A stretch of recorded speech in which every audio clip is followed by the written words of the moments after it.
I'm in the production track, and I chose it because I want to be a game designer.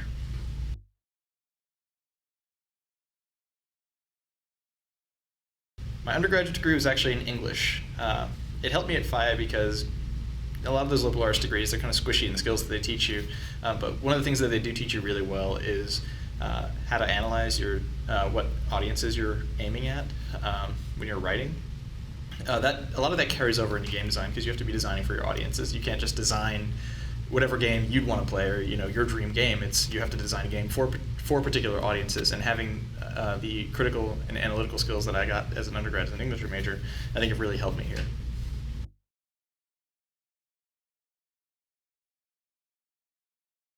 I chose FIEA. While I was an undergraduate, I was in the Honors College, and FIEA gave a presentation to some of the Honors College people, and I had been doing game design on my own as sort of a hobby before that, and then once I saw that was something that was like a viable option for me in graduate school, that was where my targets were after that presentation.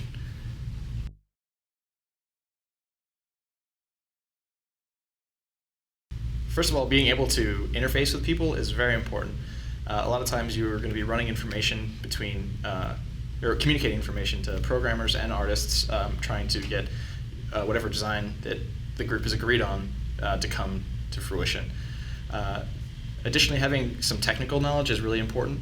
If you can script, it's really awesome. If you have some sort of art skill or something like that you can apply and be helpful in other ways besides just being like the organizational idea person, all of that's really helpful.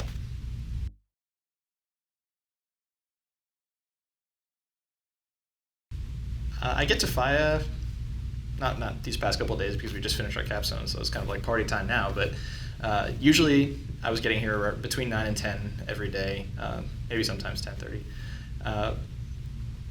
And from then on, I had maybe a couple hours in the morning where I could just kind of do my own thing and work on the tasks that I had given myself, or work for some of my classes. But then after that, since I was the lead designer on Plush Unite, it was just kind of like meetings all day after that. I had to meet with people about the work that they had done, the tasks that they were working on.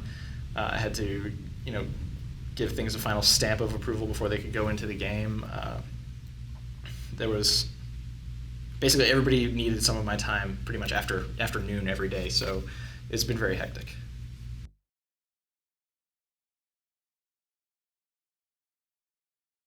That is a big question.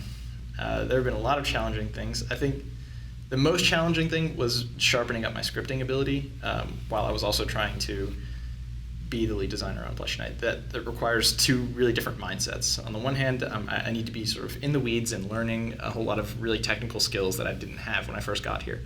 And on the other hand, I need to take a really high level view of things and really think about what is working in the game and what's not from a very high level, not just what would be cool to do, but what is good for the game.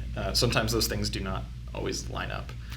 So making sure that I could get the skills that I needed while making sure that Plush Unite is the best that it could be has kind of been an interesting balancing act for me.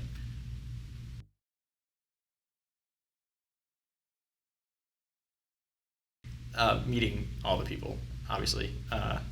There's so many talented, amazing people here to work with. When you try and put together like a little game development crew on your own time before you get here, there's always like a problem with motivation, and it seems like it's always a struggle to find people that really want to put in the time necessary to do that. When you get here, all of that changes. You meet really talented, awesome people who are willing to work their butts off to make games, and it's just nice to be in a whole group of people that just have the same passion that you do for making video games when you get here.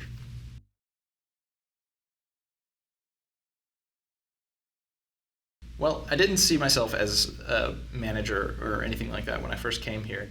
I kind of got the lead design role on Plush Unite,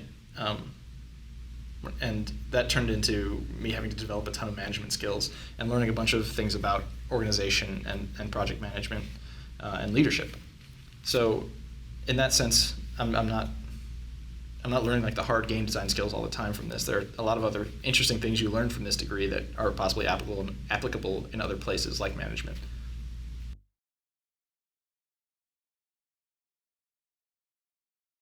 The most beneficial thing for the program there have been so many things. I'd say it's a toss-up between getting the ability to learn some of the hard technical skills you need and also having access to faculty who have tons of experience, and they're just incredibly helpful, and their doors are always open as long as they're here and they're not with somebody else, to go in and talk to them, and they do a lot to guide you and help you get what you need to out of the program.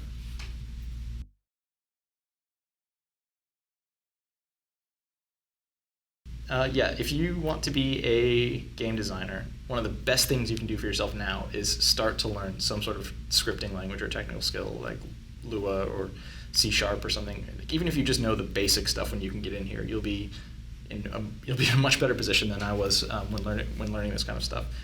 Work with other like mod kits, like the creation kit for Skyrim or something like that. Just go out there and try your hand at some game